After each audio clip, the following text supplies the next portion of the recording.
Tim tenis Indonesia sukses membawa pulang 4 emas, 2 perak, dan 3 perunggu serta merebut gelar juara umum SEA Games 2023. Gelar juara umum ini menghancurkan Thailand yang berstatus juara bertahan.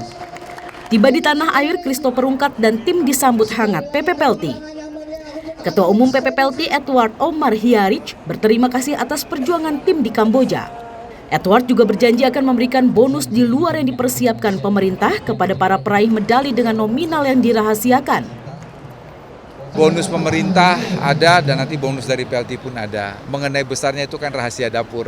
Tetapi yang jelas bonus sebagai penyemangat dan memperlihatkan bagaimana teman-teman atlet ini begitu komitmen untuk merah putih dan saya kira itu harus ada apresiasi.